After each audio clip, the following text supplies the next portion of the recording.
Good afternoon and welcome to the first session post-lunch. I'm not on the agenda, I'm just barging in. Our moderator is lost somewhere, but he's on his way. He went to the wrong Taj. So I'm going to now invite Mike to take over. And if the moderator doesn't show, then Mike, you're the moderator. Thank you so much. Over to you.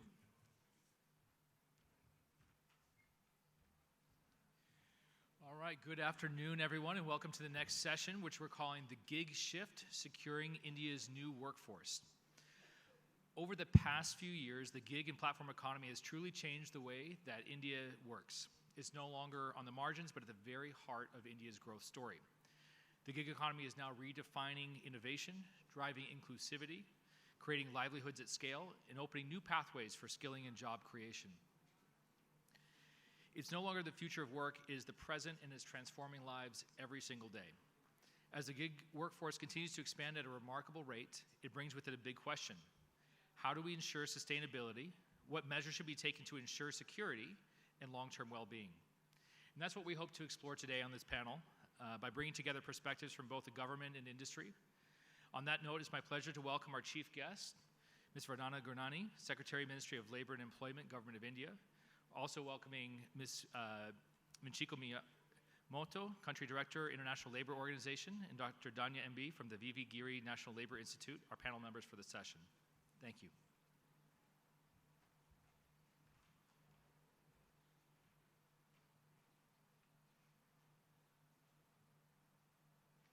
And so, Madam Secretary, maybe we'll give you the first word to give us your perspective and the government's perspective on the gig economy and how you see it. Can I go there? Please.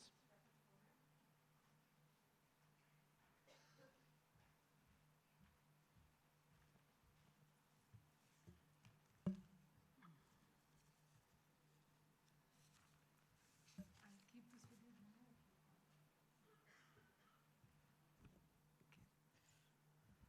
Thank you so much, Mike. At the outset, I'd like to thank the organizers, that is the Public Affairs Forum of India, for inviting me to this 12th forum, which is organized around a very, very important theme this time, which is India and the world, collaboration, connectivity, and competitiveness, which I think is extremely relevant in today's time. We have actually been witnessing a very, very, I think, silent transformation within India when it comes to the platform work, when it comes to gig and platform economy. And I would just like to begin by just giving a little context, because it's always data that is the foundation of everything that we do, especially in policy making. So what we have is that ILO estimates that digital platforms have grown 5 times over the past decade. We also have World Bank estimates which say that online gig work is a growing part of the labor market, now accounting for almost 12% of the global workforce, which is a staggering 435 million people who are now part of gig work, and 545 platforms globally. And I think every day we have newer and newer such platforms emerging. So as we can see, technology has truly transformed the world, and I would take a minute to reflect, because I belong to a generation where we have stood in long queues before milk booths to get a bottle of milk for the household, queues before ration shops to get the ration for our household. We have stood in queues in a bank before the teller to draw some cash. Cut to the present, where we have everything delivered to us on a click of a button and within the confines and comfort of our home. So I think our generation has witnessed this massive, massive transformation that has happened from when we were growing up to now, and we've been fortunate to witness this. And we don't know in future what further surprises technology is going to bring, what kinds of further formats of work that are going to emerge in the future. And we are going to get more and more surprises, hopefully pleasant surprises, as we go into the future. When it comes to the world of work, I think technology's effect we are all seeing is quite palpable. The Future of Job Work survey done by the World Economic Forum also says that technology-driven jobs are going to increase further and further in future. And before I start talking about India, because everything in this particular work, especially when it comes to policy, has to be within the country context. So before coming here, I did my little bit of research on what is it that other countries are doing. We've also done this research while framing our schemes and plans for gig and platform work. And so at the one end of spectrum, we have a lot of developed world, which is, say, countries like Australia, Germany, Switzerland, Spain, etc., which treat the gig and platform work as a formal workforce, which is fine in their context because it's a largely formalized kind of an economy, which is very different or challenging in, say, situations where the informal workforce is a very large part of the workforce. In our context, the informal workforce is as high as about 87, 88%. Similarly placed is another large country like Indonesia. So it's a very different context that we have. Then we went on to compare ourselves and see what is it that, say, Malaysia, Philippines, Singapore, etc. are doing. So Malaysia has a social protection through voluntary retirement and accident insurance, where they are covering the gig and platform workers. They are coming up with a more stronger bill for the gig and platform workers to provide wider social protection. Indonesia also has a contributory scheme for accidental insurance. Philippines recognizes freelancers as independent contractors. Within our context in India, we have actually codified what exactly does gig and platform work mean to us, especially in terms of the work or the employment situations. And we have said that in our Code on Social Security, which was enacted in the Parliament in 2020, it very clearly says that gig and platform work is outside of the traditional employer and employee relationship. So that is how we define gig and platform work in our context. At the same time, we also say that within our context, there will be total social security and protection for the gig and platform work. This could extend to old age pension, this could extend to health insurance, maternity benefit, accident insurance, disability related insurance. So there's a whole gamut of social protection that has been defined in our law that can be extended to gig and platform work. We also define a social security fund, which will be created and contributed by the aggregators and the businesses, by the governments, by the gig and platform workers themselves through CSR. So several sources of funding are also prescribed. And we would also have a social security board that would advise government on various policies related to social protection for gig and platform work. So this is how we see it. And I would like to define this as, I think our context is such that we call it a light regulatory touch. We do not in any way want to stifle the innovation that can come out of this sector. We want it to grow because we see it as a very important part of our narrative of employment generation within the country, to which the government gives utmost priority. On the other hand, we also do not want to make workers vulnerable. We want to make sure that they are properly protected and have complete social protection. And also what we view here is this entire work as a win-win kind of a situation, because the platform workers have the agency and the autonomy to choose what they want to do, when they want to do, how many hours they want to work, when they want their off time. So it's a right kind of a situation where there is this flexibility given to the workers as well as to the businesses and the aggregators. However, the bottom line is that nobody should be left vulnerable. There should be complete social security offered to the workers. So Mike, to answer your question, that's the balance that we want to strike within our context. Because for India, employment generation itself is a very, very important factor given our large demographic dividend that we want to harness.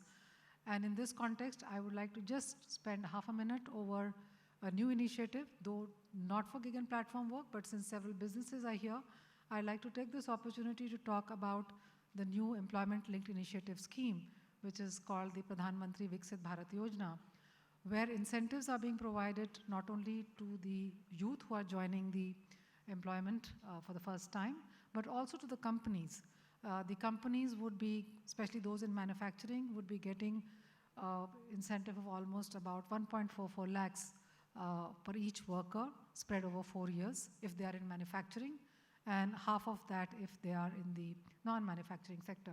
So this is the importance that the government places on it. Along with all other past initiatives, this is the newest initiative which has been announced by the government. In terms of data within Indian context, we also know we have a Niti Aayog estimate which says that 7.7 million workers currently are gig and platform workers, and this is projected to grow to about 23.5 million by 2030. So we are aware that it's a very large workforce, and its contribution to the GDP within this year is anticipated to be around 1.25%. So given this importance of this particular sector, it is a very, very important part of our policy design. Having said this, there are also, I think, certain challenges which the gig and platform workers face, which I'll be failing in my duty if I do not speak about it. On the one hand, they have actually transformed modern lives from a safe commute to meeting all our domestic needs at home. And in a way, they have become almost indispensable to our lives. But on the other hand, the way this particular type of work is actually organized, since it's outside the safety net of a formal workforce, there are challenges of discriminatory and non-transparent terms of employment and safety concerns. There are difficulties of algorithmic management that comes through platform work. There are also difficulties of lack of human interface in grievance redressal because everything is through a digital means and a platform. So these are challenges that we are aware of, and I'm sure the aggregators are also aware that these are the challenges that confront us as a country. And it is here where I would like to take this opportunity to appeal to the aggregators through this forum today, that this is an area where instead of government trying to come down with tighter regulations, since these workers are yours, they are integral to your business, it would be really worthwhile if you could look into these concerns that are there from the workers' side and make sure that there are more transparent grievance redressal systems and their safety and occupational health, which in my view is absolutely paramount, that is not compromised. In fact, I have wondered many times, why do I get a delivery in 8 minutes? I'm fine if I get it in 20 minutes. As a consumer, I don't care if I get it in 20. It's not something that you are sending me life-saving oxygen or some medicine. So these are the kind of concerns. I think when I have been meeting with aggregators one-on-one, what I have requested is that you all need to come together, because I do realize that this is a highly competitive arena, and therefore everybody is competing with each other to, reduce the timelines of delivery or, increase the speed of delivery. But we are doing it at the cost of the safety and health of the gig workers, which I think as a country we should be willing to recognize that this is a risk and we need to collectively do something about it. So I'd like to use this platform to appeal to the aggregators that this is an area in which we would like to work with you, but we would not like to make it overly regulatory. It should come from you to care and look after the gig and platform workers.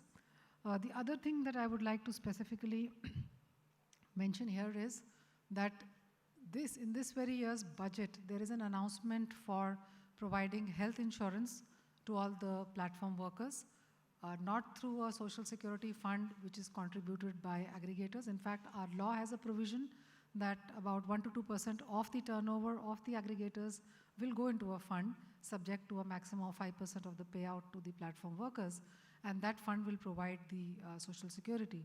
But we have, from the government budget resources, provided that health insurance would be provided to the gig and platform workers. And we have been working in very, very close partnership with the aggregators, because we believe in a relationship of trust, transparency, and what we call tripartite discussions. We discuss with aggregators, we discuss with gig and platform workers.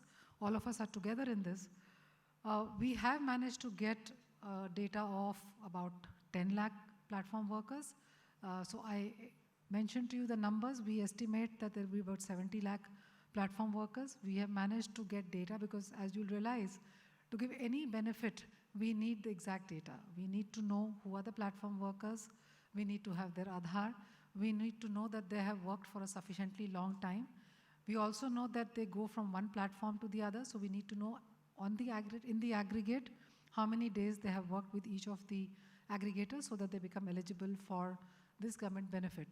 So we have been able to get only a fraction of the data of the gig and platform workers. So here we are sitting with the money, wanting to offer this insurance, health insurance scheme, but we need the entire cooperation. 10 lakh is a good number, but given that we want to reach 70 lakh, it's something that we have a very, very wide gap to reach. So I'd also want to use this platform to request that we work in true partnership. We need that transparency to be able to share that data. Also, going forward, anonymize data in terms of what have been the kind of average wage, what has been the kind of days of work, how many are active, inactive. For the purpose of policy design, that kind of data sharing will be important. I'll give an example of Singapore. Singapore has the most comprehensive law and framework right now for gig and platform work. They have a contributory social security fund. They recognize the rights of gig and platform workers. The social security fund is built on contributions.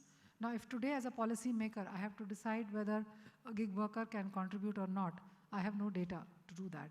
So I'd like to reiterate that let's work together on this. We believe in partnerships, and we believe that with a strong partnership together, we will be able to provide comprehensive protection and social security to the gig workers with, as I said, the balance that we want to maintain between innovation, flexibility, and protection. Thank you.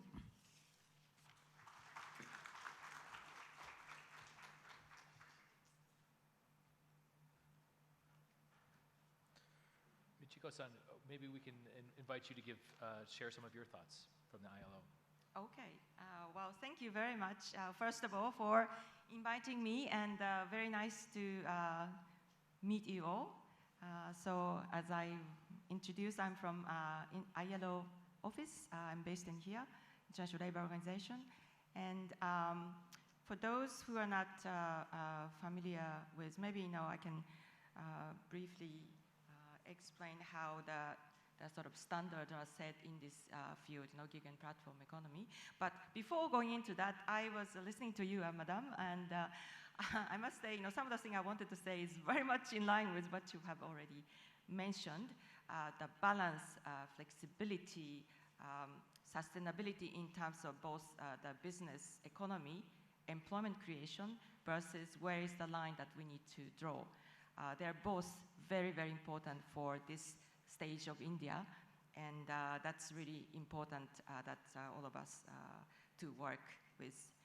So I'm guessing the reason I was invited to this forum for this particular occasion is partly because ILO is now discussing the possible convention supplemented by recommendation. And I say possible because it hasn't been voted yet. So for those, some of you may be familiar with how the international labor standards are set, but for the benefit of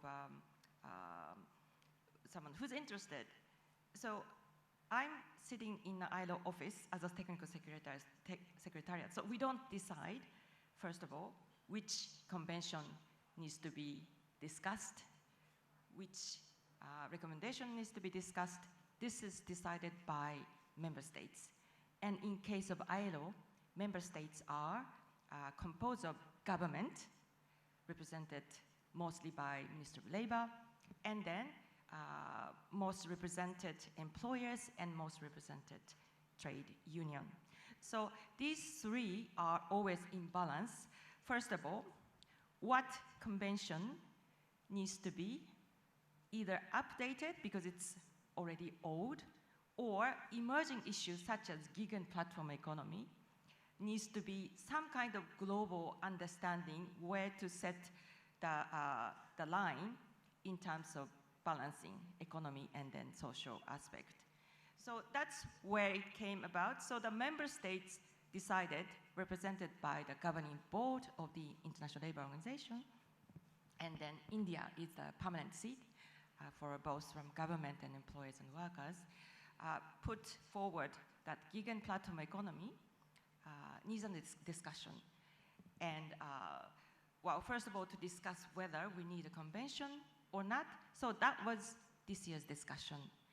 And then following that, there will be next year follow-up discussion. So that's actually important to some of you because it does affect, in a way, some of the policy thinking and also implementing actual content that is going to be decided.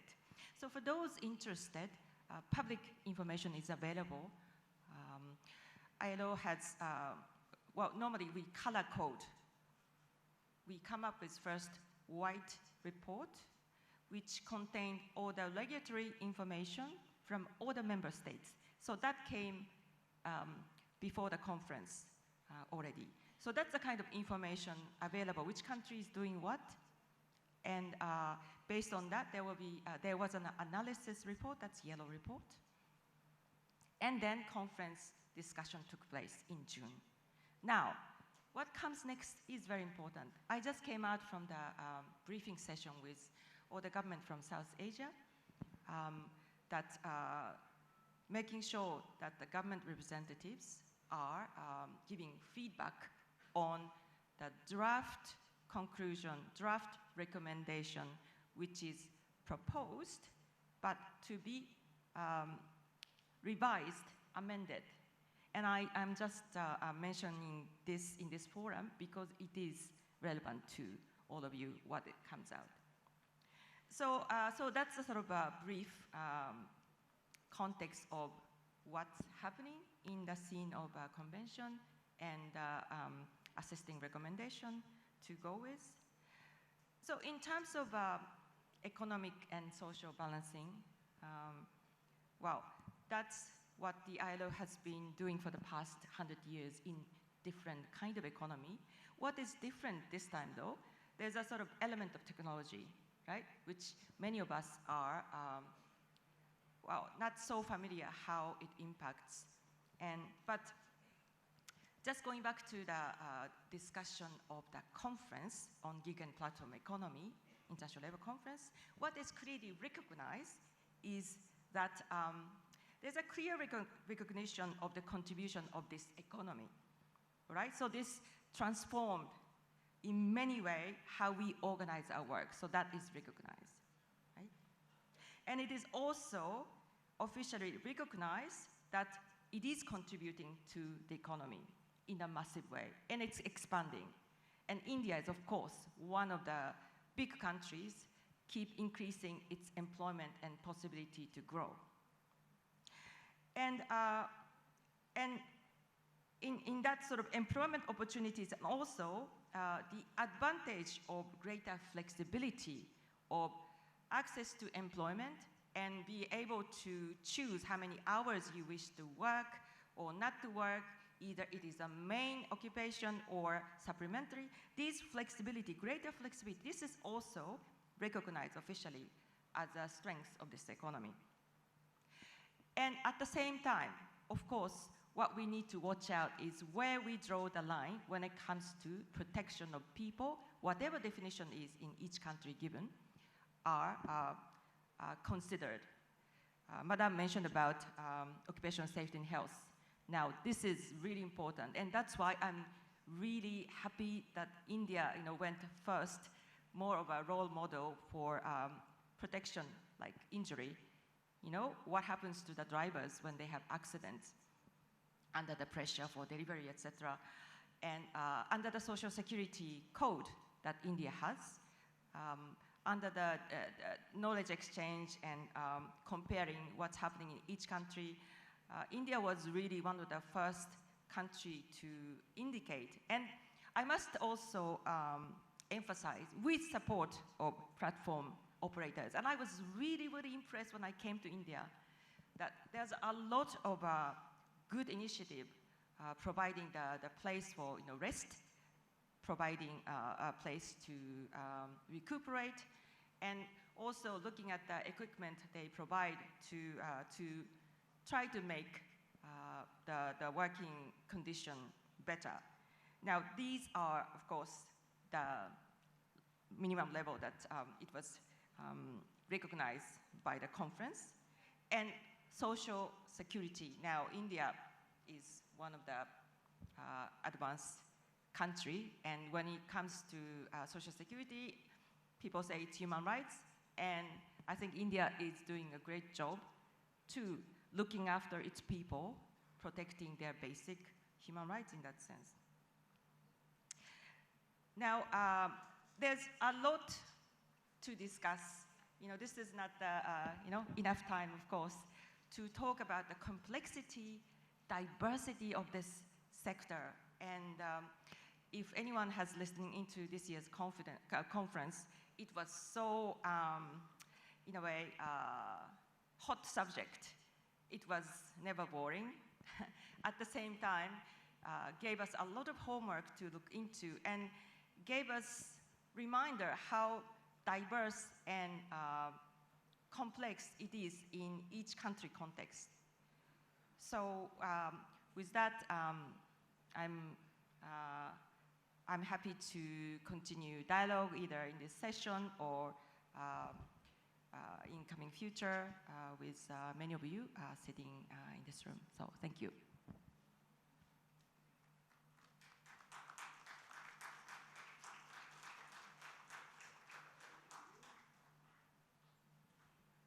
Thank you. Apologies for the delay. Have we gone through the opening remarks from everyone? Okay. So, Dhanya, will you please? Thank you so much. Good afternoon to everybody. And also, I would like to thank the organizers for inviting me here. And at Giri National Labour Institute, and we have done a few research on gig and platform economy. And also, we were part of the technical knowledge partner for G20 Employment Working Group. So we have been working along on the issues of gig and platform. And in the beginning, we started working in for making the issue note for gig and platform social protection for G20 Employment Working Group. And later, we have done a work for Revision 2047. And there we would be looking at what would be the number of platform workers in 2047. And we have done certain methods to calculate it. And we found out that it is almost 62 million workers would be there in 2047. And also we have completed a work on BRICS research report for India report. That's for BRICS Labor Research Network. And there also we have come up with 4 metro city study. And with that, we came up with various issues and challenges. And along with that, recently we have done another report that was for women, especially for the challenges of women in the platform and gig economy. And while looking at all these challenges, and mainly because we were in the beginning, we were doing almost 1,200 surveys. And from that, it's almost, what we understood is that it's mostly the 90% of the population and engaged in this work are men. And it's only 10% are women. So these kind of gendered relationship and these aspects is already there. And along with that, some of the positive aspects which we found that the sole earning women, and it's almost 83% are married. It means that you can see a kind of shift from traditional jobs to these platform jobs. So these kind of positive aspects are there, but at the same time, and Secretary Ma'am has already informed all of you that there are a lot of challenges, and the same kind of challenges also we explore. So we will be talking much more during this discussion. Thank you. Thank you. If I may begin with Ms. Gurnani, what steps can be taken to encourage greater women participation in the gig workforce?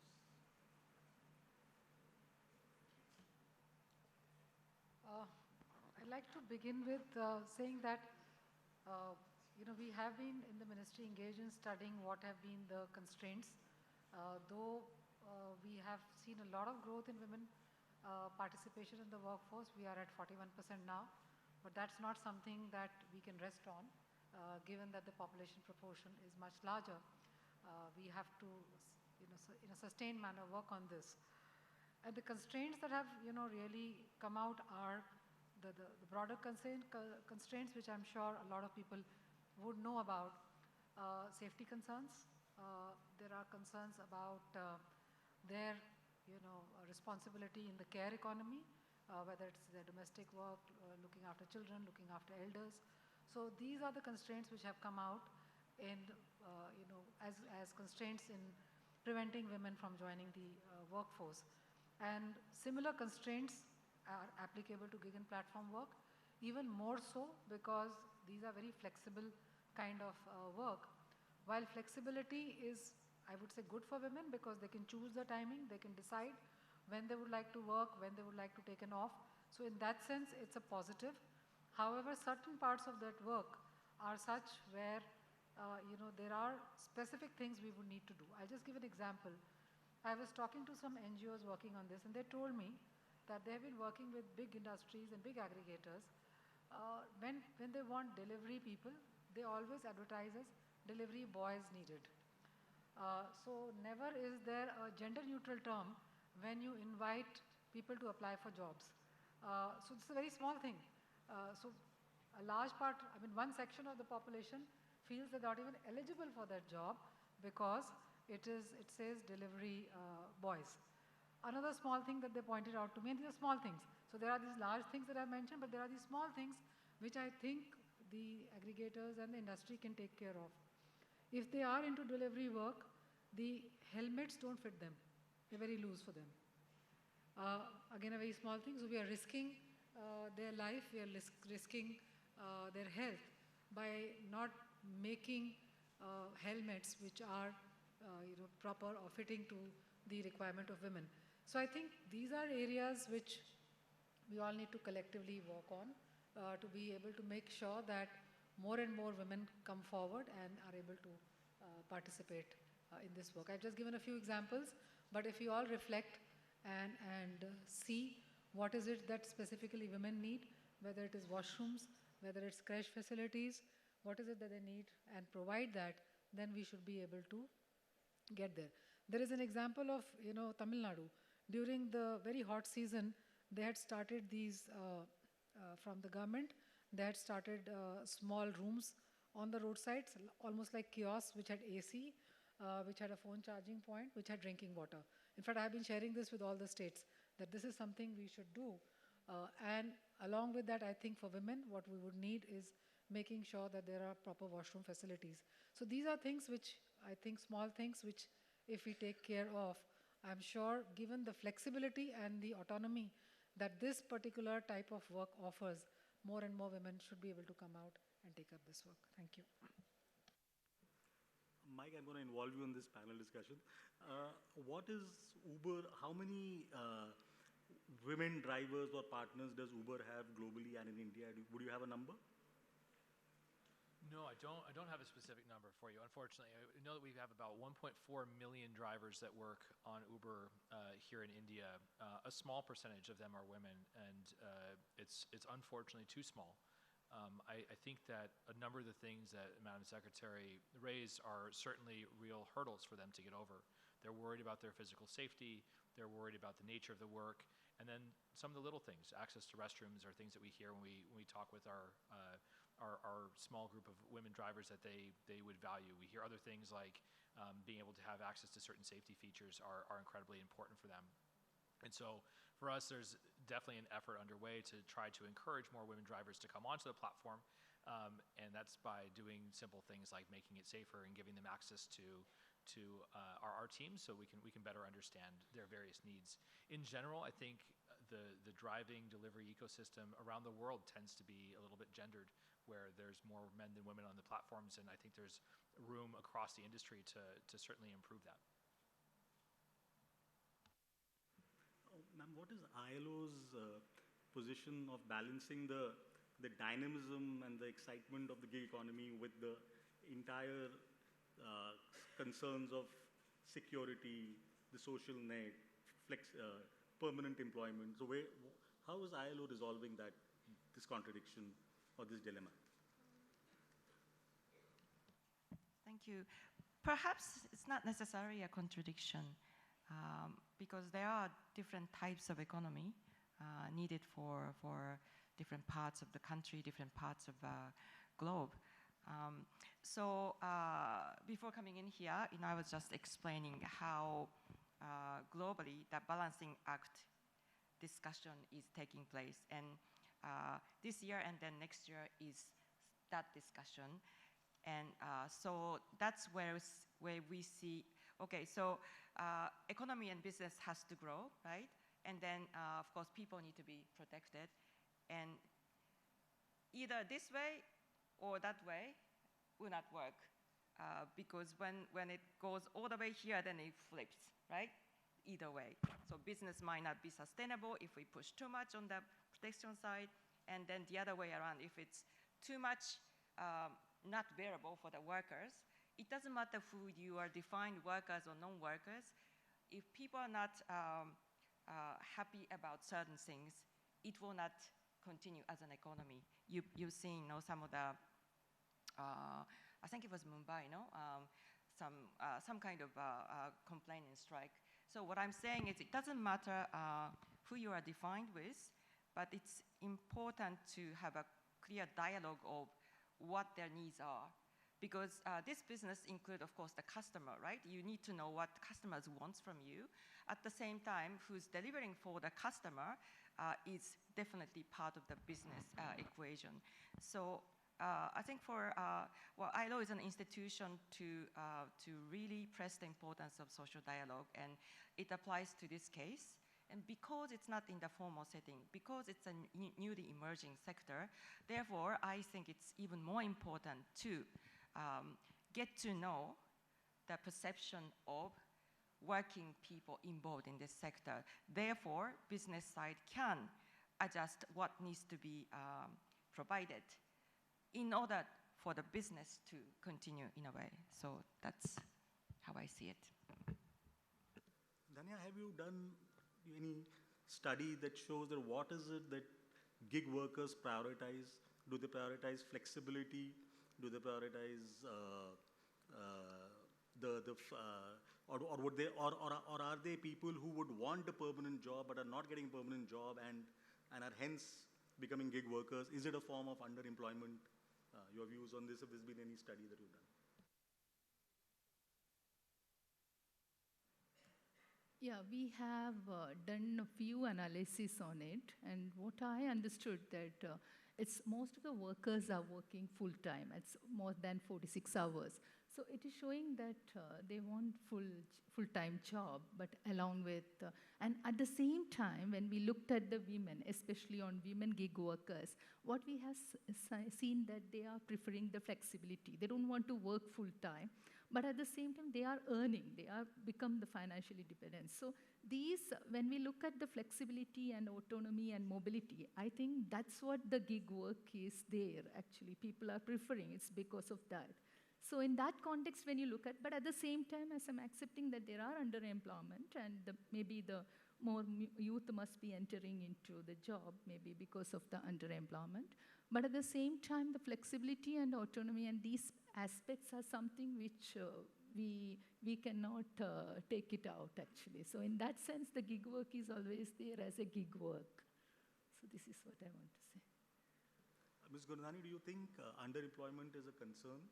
Or do you think that that increasingly younger people now want more flexible options and are not as high on permanent jobs as it used to be 10, 15 years ago? So I would say that instead of saying a concern, I would say it is a priority. I would say in terms of government priorities, employment is one of the very, very important priorities overall that we have. However, within the space of formal, informal gig work, I would again like to say that there is space for all kinds of work. There is need for all kinds of work that our country has. And there's also need for flexibility to move from one to the other. So today I may be a gig worker, tomorrow I may be a formal worker, I may be a part-time formal, a part-time gig worker. So that's the kind of beauty of the flexibility that our country offers. Uh, so I think we need to accept that we need to have all. Uh, when it comes to even transitioning, I think what we also have to reflect on, are we having an enabling ecosystem to help people transition? And that is where I will come in with a whole lot of skilling initiatives, which are part of what our country and a government prioritizes. So I may begin with a gig worker, but then I realize that if I upgrade my data skills, I upgrade my IT skills, I do some other add-on courses, I can probably move to a higher role, a better career progression somewhere. And those platforms are available. And this is where I would like to even talk about, not many would have probably heard of it. Right within our ministry, we have a National Career Service Portal, which has the job seekers and which have the job providers. And it has very, very big, I would say, aggregators in that sense. It has the Foundit and the Quest Corp and the Apna. They're all there advertising their jobs. And we have crores of people looking for jobs. We have an e-Shram portal, which has all the unorganized sector workers, including the gig workers. Through the NCS, we are linked to the skilling initiatives of the skill ministry. So people can actually go on this portal, see what are the skills that they can acquire by going to the skill initiatives. There are, I would say, certain training courses available on these platforms. We have partnership with TCS and Microsoft. They have created curated programs for us on IT skills. They have curated programs for us on career readiness, how to write a resume, how to be ready for an interview, communication skills, soft skills. So these are things, which as a government we are trying to facilitate so that people get empowered and they are able to seamlessly move from one particular type of work to another type of work and also be able to progress further in their career accordingly. Thank you. So largely, when we speak of gig workers, we speak about blue-collared.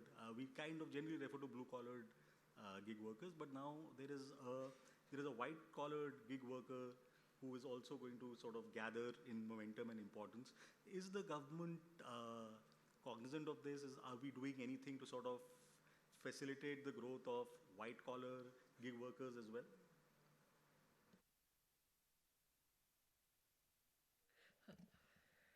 I think before you came, I had mentioned that our government's entire stand in this new gig and platform work is, we believe in a light touch regulatory framework.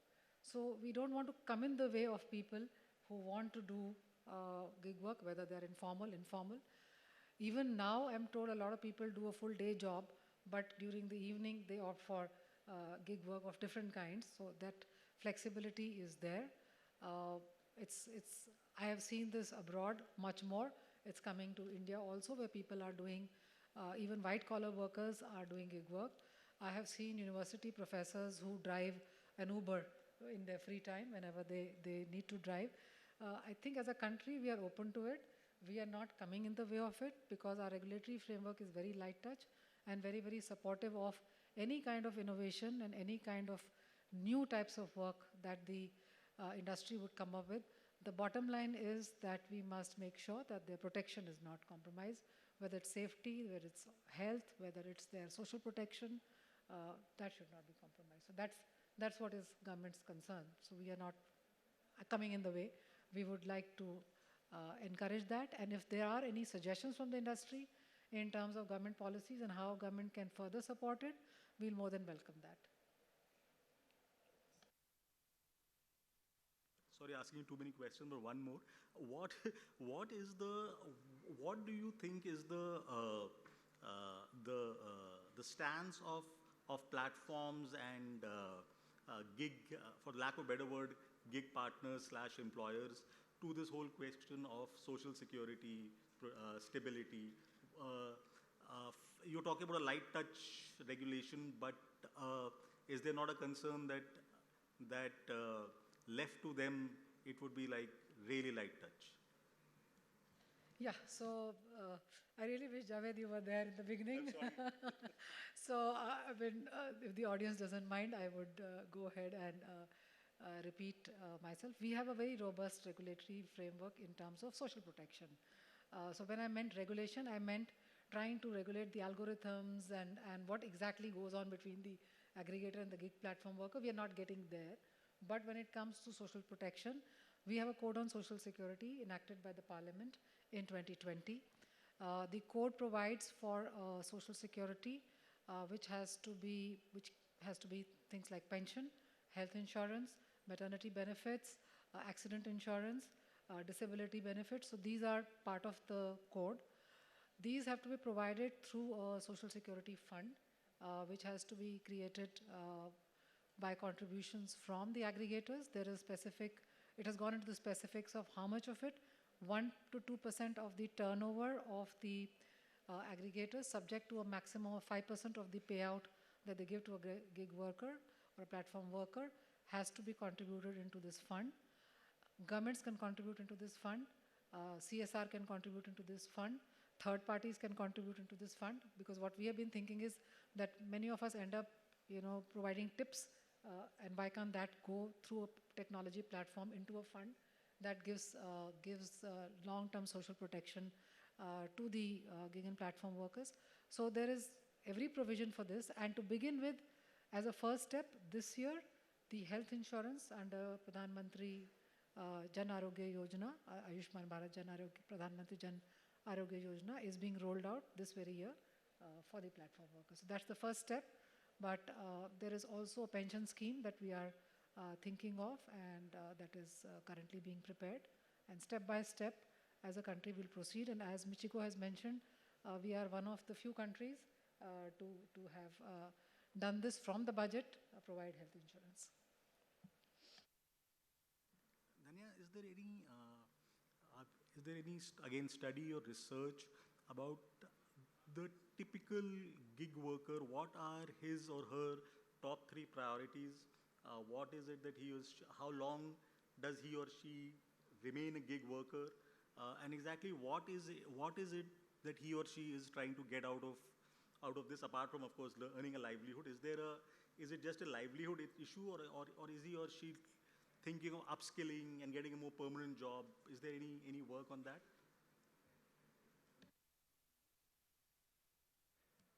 Yeah, in one of our study on women, and we have asked a few questions. So it's, as you know, that when you ask about the job aspect and which job you prefer, so automatically the question will be connected with the government jobs and nearby places. So these are the answers which we have received. But at the same time, the flexibility is something which always the women are coming out. And this is what, in that way, when you look at the women workforce participation is increasing. And apart from that, one of our last study, and what we seen that it's almost 57% of the women are earning more than 20,000. And among that 57%, again, the half of the women are earning almost 20,000 to 37,000. So when you 37,000. So when you look at this aspect, they are getting a kind of economic empowerment, and that's what we have to look into. So this you said was for women, right? Yes. And is there a comparable number for men as well, or you haven't sort of? Yes, we have done another one, BRICS report, and there we are looking at the men. But there are few things which, as you said, that because we were asking that whether you wanted to continue in this platform or do you want to prefer to get into another job. So of course they were saying that they wanted to, but at the same time, almost I think 20, I can't remember the exact percentage, 20 or 25%, they are happy with the platforms actually. So this is what we have seen. Because those who are from the literacy and from that level of education, they are also getting into the job. That's another aspect, another positive aspect of this gig and platform employment. Michiko, is there a global figure for the number of hours that an average gig worker puts in? Is there per week? Is there any number like that? No, I think that's one of the challenges that we are looking at. The data collection is not as easy, precisely because of the setting that we're looking at. So we have, estimates here and there, but the sample is often not big enough. So I think way forward, that's the area we probably need to focus. not only India, but globally as well, with collaboration with statistic institutions in each country to have a bit more clarity on how numbers are moving. Because this is, again, it's a growing industry, so we are also looking at moving targets. A country like India is actually moving faster than other countries. So I think concerted effort needed to have that so that we can make a policy based on evidence and data. Mike, are there a few things that you would like the Indian government to do vis-a-vis gig workers, vis-a-vis your driver partners? Some 2-3 things that you think will sort of really scale up the whole thing. Yeah, certainly. I mean, I think first of all, we have to commend the Indian government for taking a real kind of leading approach to the gig economy. India was one of the first countries globally to really define what a gig worker is. It's leading the charge globally in terms of figuring out the social welfare schemes. And so from my point of view, we're really actually quite happy with the way that the Indian government is trying to improve standards for the workers here. I think that maybe the 2 or 3 things that come to mind are first, just ensuring that we get to the spot where we're able to roll out the different programs. I know obviously the Secretary mentioned the efforts underway to get the PMJ scheme working, efforts underway to figure out that sort of contribution model of the fund so that those benefits can really get to the workers. And so, the more that happens, the faster that it happens, the better it is for all the workers. And I think the second thing is just watching the way in which many of the states across India are creating their own gig policies on their own, and the inconsistency that is beginning to create for platforms is long-term problematic. And so any efforts that can be done to get that consistency across the country will be really important to ensure that workers are able to have the right levels of benefits and protections that they absolutely deserve.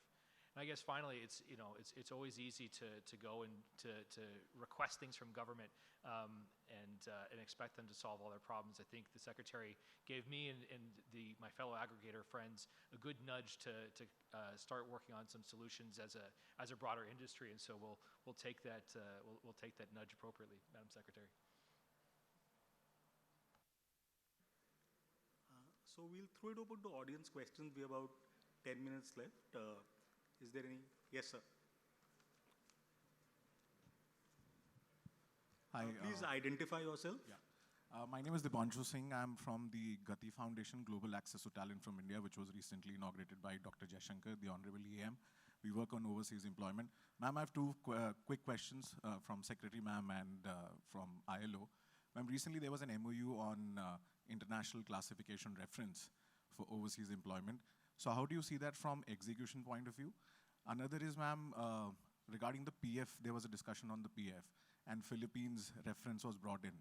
So they have a system of transfer of PF for overseas worker. Why can't we have that in India? Thank you. Okay, so I'll take your first question first, and I think Michiko can add to that. Very recently, the MOU has been signed between ILO and Government of India. It was signed between the Director General ILO and Government of India in the presence of our Minister for Labour and Employment. So what this MOU and this work it is attempting to do is that to begin with, India and Germany, and we're hopeful of getting one more country, an attempt is to do a complete mapping and matching of education and skills for various occupations. And then to pilot some of these matching within the context of 3 countries. And we want to basically, we hope that a prototype will be developed from this, which would in future help other countries use this prototype to be able to match their skills and match the education, because currently that is one of the biggest constraints in international mobility.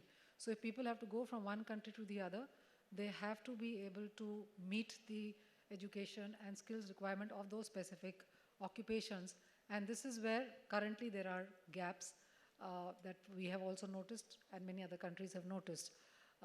So this is what we attempt to get out of this, and we are quite hopeful that by the end of this study, we will be able to get very clear pathways and prototypes as to how various countries can come together, do this kind of matching, and be able to ensure that it facilitates mobility of workers from one country to the other. So I think that's what this is about. Your second question was on? Yeah, so even within our context, we have social security agreements with several countries, and PF transfer, wherever those agreements are there, when our workers go abroad, they're not supposed to contribute to the Provident Fund. The contribution is supposed to happen here within our context, within India, where the employer and employee have to contribute, and it goes in the fund. A certificate is issued to that country. This is also part of the recent UK FTA, which the country has concluded. The only issue in this is currently this is a manual process. So certificates are issued by EPFO based on which the social security contribution is not to be done in another country where our worker has gone. Through our revamping of the EPFO IT systems, this is currently undergoing a complete digitization so that the entire process becomes online and seamless between the two countries and between the employer-employees and the other country's employer-employees. So that is what is happening now. Thank you. Yeah, hello. Yes. Just briefly add to the Secretary on the first item. So this is really an indication of increased interest among the G20 countries on labor migration, but specifically covering skilled migration, because migration tend to be, in the past, mostly unskilled workers. Sometimes the host country receive migrant workers because they don't have their own people who wants to do either dangerous job or in that kind of thing. So the protection was main focus of labor migration in the past. But now we're looking at the increased interest on different types of occupation, green skills, IT, care, medicine. So India, after hosting the G20 country, really took the leadership to push this agenda forward to benefit not only India, but all the countries interested in this idea, so that our employment that we want to secure for our country is going to be matching to the needs, and it makes it so much easier for receiving country and sending country, and even returning skilled migrant can also reintegrate in the society with a similar skill set. So it's a kind of win-win situation, and hopefully we can contribute on this one. It also helps to do a skill gap analysis and upskill. So suppose there's a mismatch in skills between two countries. If a worker has to go from A to B country, then that skill upgradation can happen in the exporting country itself. Because many times when workers go abroad for work, what they find is that they don't get the job they came for, they get a job lower than that, and then they have to undergo 1-year training or skill upgradation. That can be done in the domestic country itself through this entire process of matching and skill gap assessment. I think gentleman there. Yes, yeah. Hello to everyone in the distinguished panel. Ma'am, Vandana ma'am, my question is to you, because I think you play a very distinguished role in shaping the labor policies in this country. So we are talking about like the gig economy and the securing gig new workforce. My question is in general to the larger related to the larger workforce. I think we know that in India, the verbal abuse is a rampant problem in the private sector. So basically, I'm just trying to understand your views, how the labor department is, trying to shape some policies to basically, address this kind of issue. And if Michiko ma'am from ILO, if you can also add, specifically, there is a divide. I have worked in West, I have worked in India. Overall, this is an issue which is more rampant in developing economies. This might be my perception, but I just would like to understand your views. And is an organization, an international national organization like ILO, what they can do to bridge this gap specifically between the Western world and how the developing economy address these kind of situations. Thank you.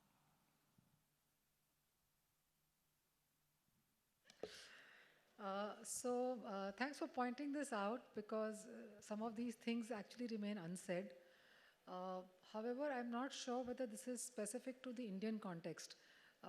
This varies from, I think, organization to organization, person to person, and I would not like to say that it's probably something only confined within our country's boundaries. But I would say that, this is not something where there are any legal provisions within the labor laws. There are larger provisions within the laws of the country where, if one has to go the typical legalistic way, where people can file cases, there can be prosecution. So there is that legal framework available outside of labor laws, which provides for, taking up these cases through a complaint mechanism. But I think more than that, what is needed, and I would just allude to the fact that a couple of years back as a ministry, we had actually issued an advisory on when there were some unfortunate incidents in certain workplaces where the employees resorted to an extreme step as a suicide.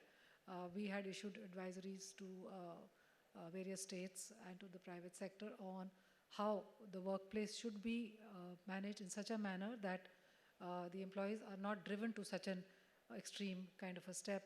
The stress is managed, the atmosphere is congenial. So that was more by way of an advisory, and that is something we are always open to. But again, an advisory is as good as it is implemented by the concerned workplaces.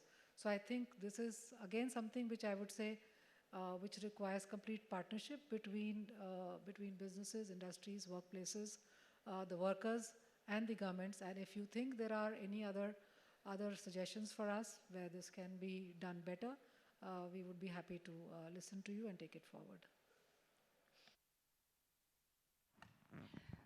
Adding to what Madam said, I mean, workplace management is, of course, not from industry to industry, company to company. It has a lot of variety, diversion as to where problems arise and how to solve it as well. Having said that, one of the most important things is if something happened, we need to recognize it. We talked about data before, so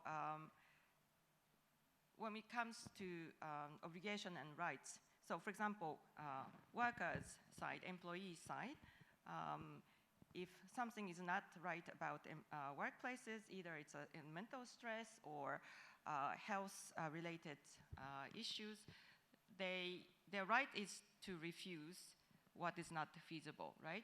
But also there's an obligation to report it if there's any issues observed. And of course, employer side's obligation is to identify those and then try to find a remedy. But what's important is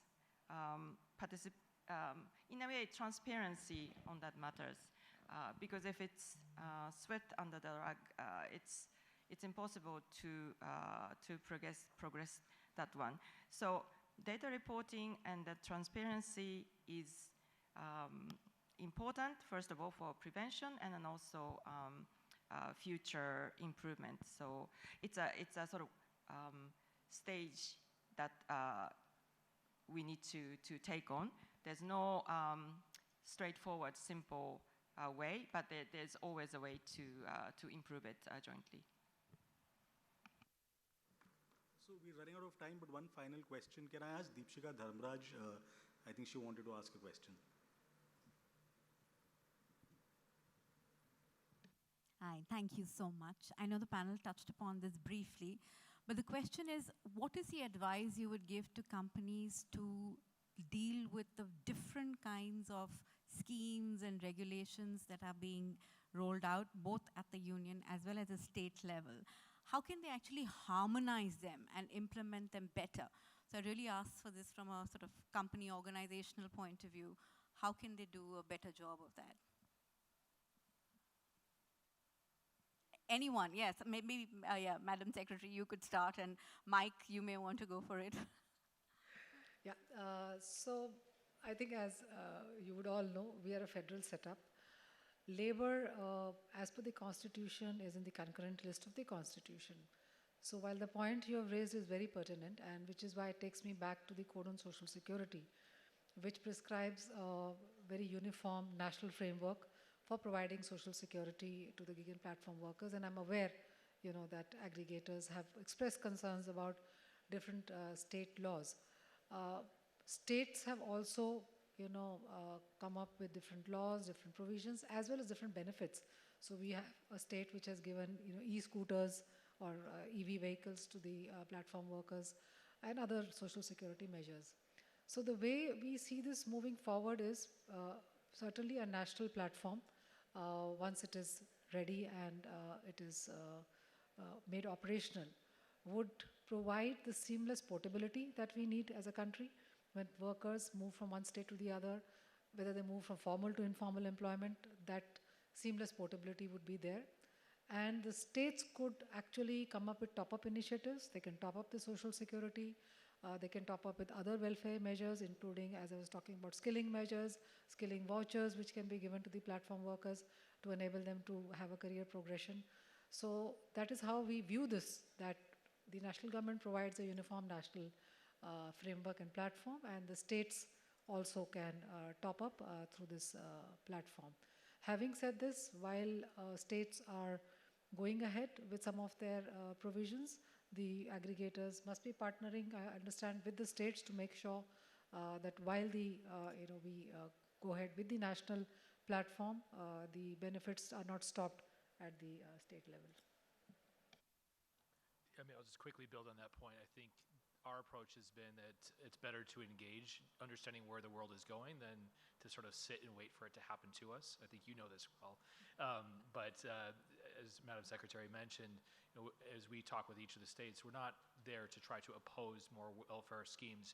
Rather, we're trying to make sure that they're going to work, and also as the federal schemes roll out, that there's not some sort of duplication of schemes, and that they're able to work seamlessly together. And so from our perspective, it's about being at the table, being part of the solutions, and not kind of hoping that the machinery will slow things down and that maybe this will never happen. I think we're very clear-eyed that there need to be better schemes for workers, and so we're part of the agenda and trying to push things forward.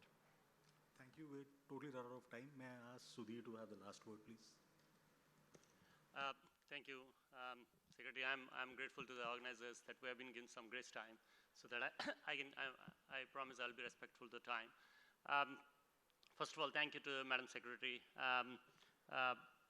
Michiko Miyamoto-san, Mike, Dhanya, and Javed for doing the great job on this session. Lot to learn. In fact, if you recall, last year we had the same session, same panel. That shows the importance PAFI gives to this session and importance to this topic. We did mention about 7.7 to 12 million to 62 million. That's what Dhanya mentioned about by 2047. That's the workforce we're looking at as far as this platform economy is concerned. But I think the consensus in this group discussion, if I may, was that there's a lot which needs to do from the social security perspective. I think there was a common consensus in that.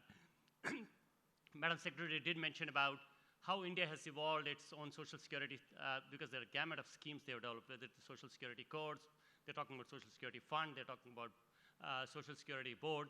I think at the end of the day, India is learning across geography. She did mention about the Singapore model as well, but I think there's no prescribed model or subscribed model for India because of the complexity and the diversity we have here in India. So that's why we are looking at all aspects. And she did mention about there's a need for tripartite discussion from all the stakeholders, which is aggregators, which is the gig workers, as well as the government, to have that discussion so that we are able to have a balancing act.